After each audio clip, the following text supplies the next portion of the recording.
Sepakat nggak kita masih mau berdua? Masih mau nggak teman-teman? Masih mau?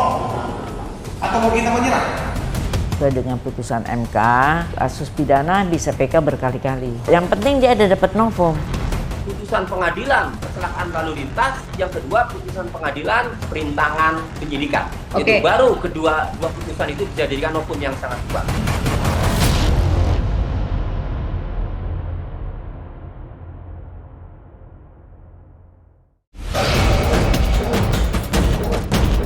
...2024 tinggal menghitung hari.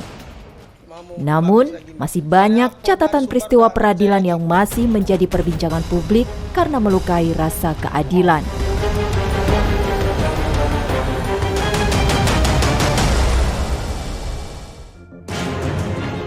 Ya, catatan itu tidak lain adalah kasus kematian Vina Dewi Arista dan kekasihnya Muhammad Rizky Rudiana alias Eki di Cirebon, Jawa Barat. Dipukul tangan Vina patah. Bukan diseret pakai motor, dipukul tangan Vina. Kasus yang mencuat pada awal Mei 2024 menyedot banyak perhatian publik setelah adanya film Vina sebelum 7 hari. Publik semakin antusias ketika rekaman suara Vina yang diklaim merasuki sahabatnya, Linda, beredar. Usai viral di layar lebar, kasus kematian Vina dan Eki yang terjadi pada 27 Agustus 2016 silam mulai diusut kembali.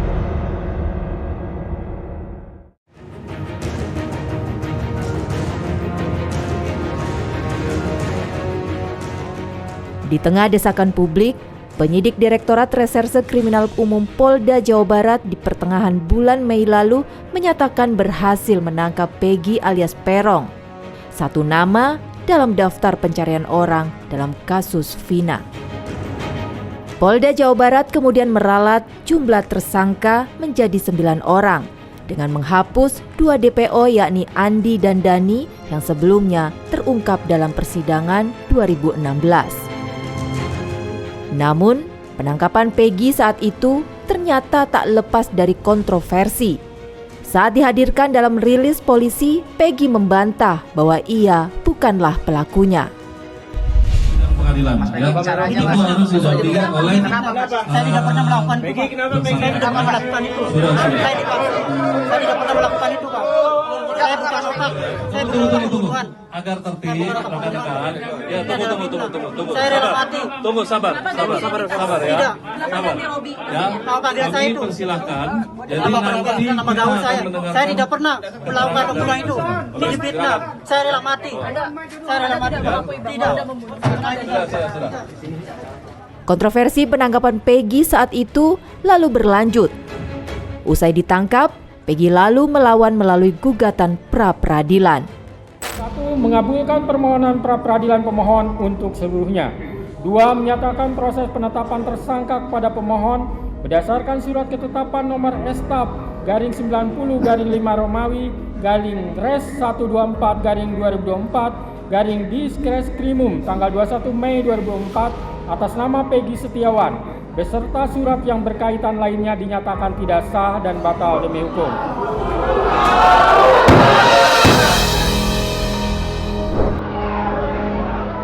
Dari hasil pra-peradilan saat itu, gugatan Peggy Setiawan akhirnya dikabulkan dan status tersangka Peggy lalu gugur.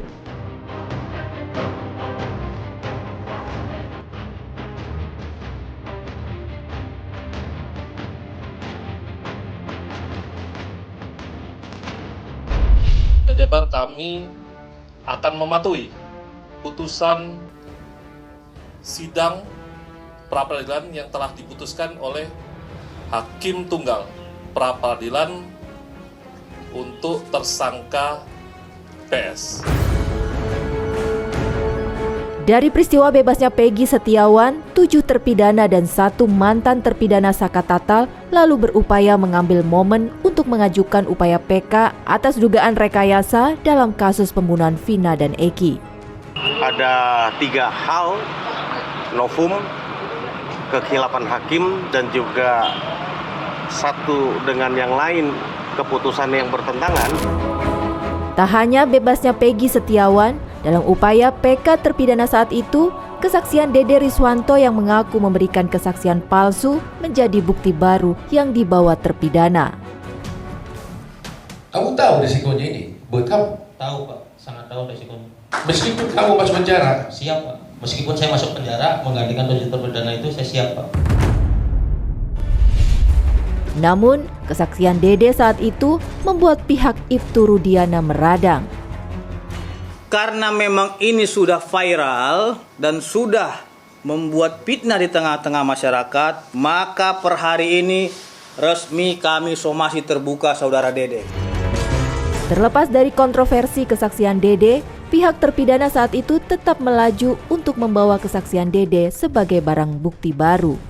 Ada 3 hal novum, kekhilapan hakim, dan juga satu dengan yang lain keputusan yang bertentangan.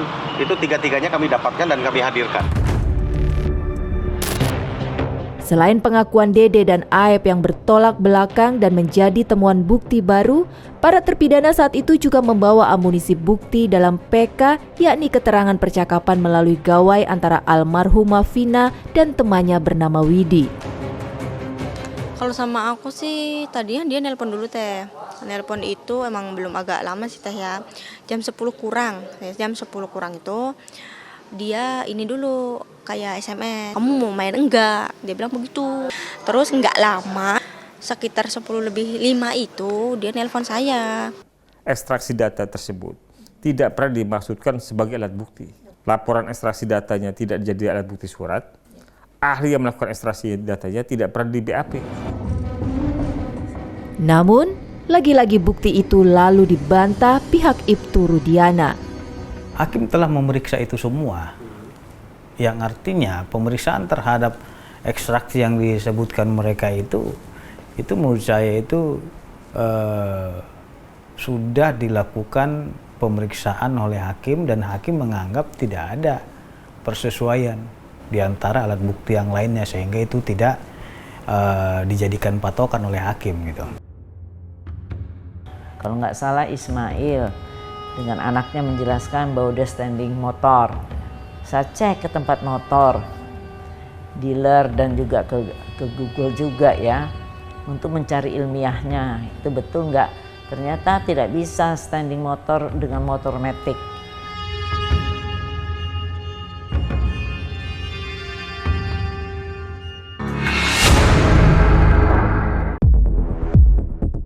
Mengurai kasus pembunuhan Vina Dewi Arista alias Vina dan Muhammad Rizky Rudiana alias Eki dalam perjalanan peninjauan kembali atau PK 7 terpidana memang sungguh pelik dan seolah tanpa ujung. Usai munculnya kesaksian dua sahabat Vina, Widi dan Mega yang dijadikan saksi dalam sidang PK, saksi-saksi fakta baru pun kembali bermunculan. Adalah Ismail, seorang pengendara motor yang saat itu mengaku melihat detik-detik orang yang diduga almarhum Vina dan Eki terpelanting dari kendaraan yang mereka tumpangi. Bawahnya Bu, saya ngeliat pertama anak saya pertama, Pak itu kok naik motor kayak begitu? Nggak ada kejar-kejaran ya Bu? Sepi. Yang seperti diberitakan. Terus gerimis. Nggak ada kejar-kejaran dari belakang, kok nggak ada. Dia zigzag, ya kan?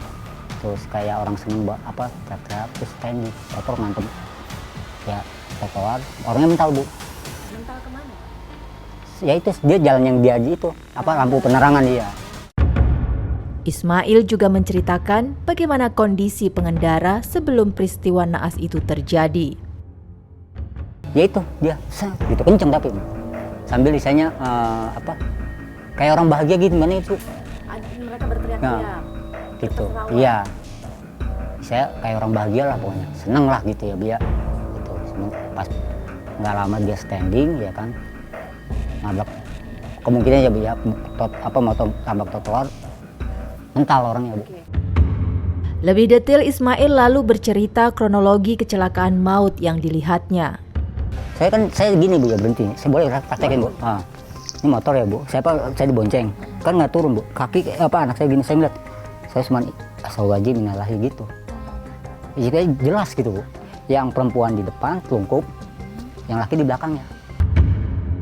Peristiwa 9 tahun lalu sangat detil diingat Ismail lantaran ada peristiwa penting dalam keluarganya. Hari itu kan pas acara lamaran tuh hari Sabtu tanggal 27 Agustus 2016. Jadi kenapa Bapak ingat karena saat itu Iya. sedang ada acara lamaran. Iya. Diduga Eki dan Pina ya, insya Allah gitu. Dan lokasinya di situ di jam Iya. Jam berapa itu? Kurang lebih itu jam 22:10 atau 15. Tak hanya Ismail, seorang saksi seorang musafir yakni Adi Haryadi juga turut menjadi saksi setelah mengaku melihat peristiwa almarhum Eki dan Vina. Adi pun menegaskan bahwa kondisi pengendara yang mengalami kecelakaan nampak begitu ceria. Itu ada orang ketawa-ketawa naik motor itu kan, ya kayak orang seneng lah gitu kan. Tapi pas ngelewatin saya itu oleng, langsung ngesrek itu kira-kira dari saya antara 30-25 meteran lah. Salah satunya lagi ada, kalau nggak salah Ismail dengan anaknya menjelaskan bahwa udah standing motor. Saya cek ke tempat motor, dealer dan juga ke Google juga ya, untuk mencari ilmiahnya itu betul nggak. Ternyata tidak bisa standing motor dengan motor matic karena kecepatannya cuma 30 km per jam dan dia startnya itu sampai saya masukkan cerita tentang motor itu sendiri ke dalam Amicus Curiae.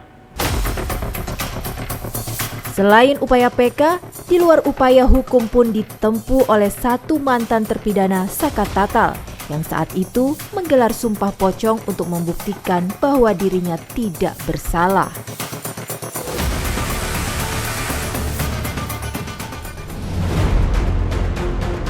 Cerita upaya PK terpidana yang berlangsung hampir kurang lebih 2 bulan berakhir dengan sebuah peristiwa persidangan yang tidak pernah terjadi. Ya, pertama kali dalam sejarah. Majelis Hakim Pengadilan Negeri Kota Cirebon saat itu menutup sidang upaya PK terpidana dengan menggelar sidang pemeriksaan setempat. Upaya ini diajukan kuasa hukum ke-7 terpidana untuk membuktikan jika banyak kejanggalan yang terjadi dalam peristiwa tewasnya Vina dan Eki. Ini adalah meninjau lokasi, ya melihat lokasi, lalu kami akan menerangkan di sinilah lokasi ini terjadinya misalnya di flyover. Kecelakaan ini menurut dakwaan teman-teman itu datang dari arah sini dengan 6 motor dibawa ini misalnya. Dilakukan apa di situ? Setiap tempat yang kami kunjungi itu adalah kami ingin tunjukkan kepada hakim, ini loh tempatnya. Ini loh tempat Aib melihat mereka malam hari, bahwa mereka berkumpul dengan jelas bisa melihat motornya apa, dengan sekian jarak itu bisa lihat siapa saja ada di sana. Itu yang fakta persidangan kemarin. Meski telah berjuang dengan sejumlah bukti baru, namun di penghujung tahun 2024, keadilan rupanya belum berpihak pada 7 terpidana kasus Vina. Ada 2 cara sebelum melakukan PK kedua. Karena nopum-nopum itu sudah dipakai semua, ya, maka kita tidak bisa menggunakan nopum yang sudah dipakai pada PK pertama.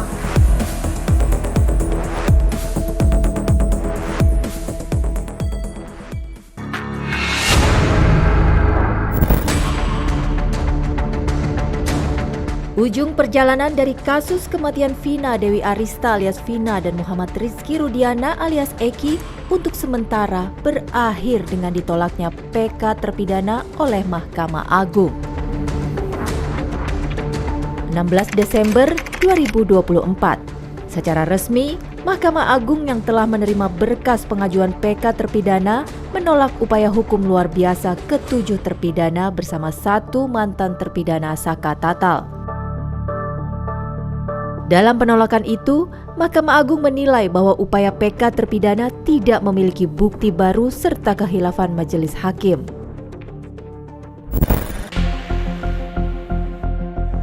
Harapan tak sesuai dengan kenyataan. Meski telah berjuang dalam upaya PK dengan sejumlah bukti baru, namun upaya terpidana untuk membuktikan bahwa mereka bukanlah pelaku dalam kasus kematian Vina dan Eki pupus sudah.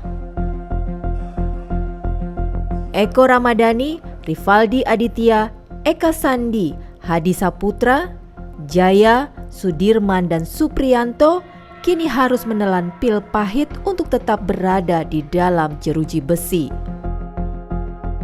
Ditolaknya PK ke-7 terpidana rupanya bukan akhir dari upaya mencari keadilan, mengingat peninjauan kembali atau PK bisa diajukan lagi ketika ada putusan yang saling bertentangan.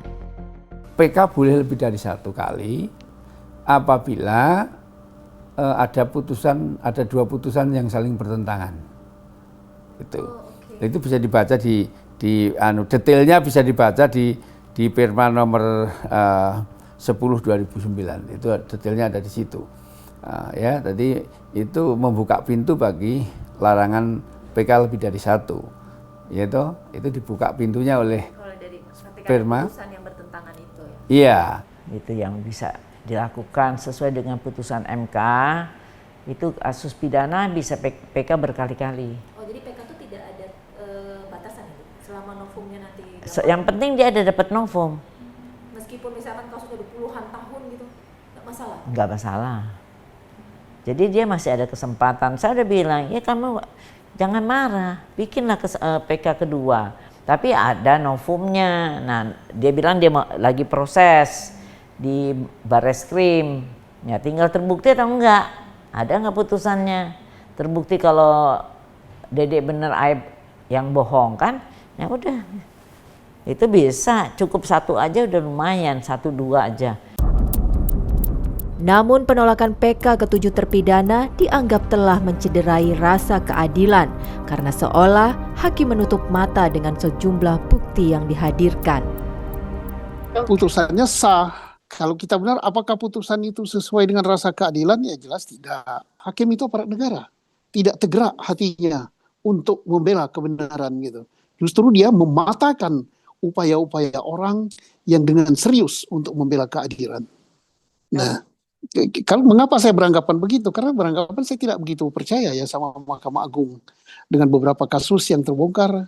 Kan banyak sekali kan hakim agung yang kena masalah ya, sekjennya, kemudian hakim agungnya, kemudian terakhir kan yang terungkap kasus 1 triliun itu ya. Upaya hukum luar biasa ke-7 terpidana rupanya masih memiliki harapan, meski harapan itu seolah jauh panggang dari api. Harapan dalam mencari keadilan masih sangat terbuka lebar. Upaya hukum luar biasa masih bisa diajukan dengan mendorong adanya putusan yang saling bertentangan.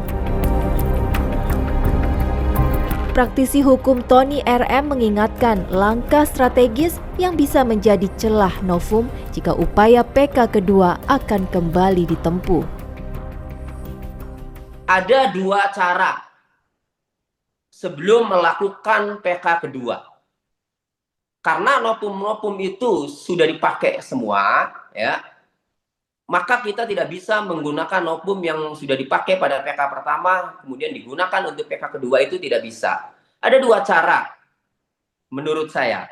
Pertama, jika penasihat hukum para terpidana yakin bahwa peristiwa itu adalah peristiwa kecelakaan, maka langkah pertama itu ya, para penasihat hukum desak kepolisian resor Kabupaten Cirebon atau Polres Sumber untuk melanjutkan penyelidikan atau penyidikan pidana atau perkara kecelakaan lalu lintas. Itu. Jadi menurut saya menunggu putusan hukum dulu ya, putusan pengadilan dulu ya. 1, putusan pengadilan kecelakaan lalu lintas, yang kedua putusan pengadilan mengenai memberikan keterangan palsu atau perintangan penyidikan. Itu baru dua putusan itu bisa dijadikan hukum yang sangat kuat. Ditolaknya PK kasus pembunuhan Vina dan Eki di Cirebon berakhir antiklimaks. Akankah keadilan akan terus diperjuangkan oleh ketujuh terpidana? Dan bagaimana peluang itu terjadi?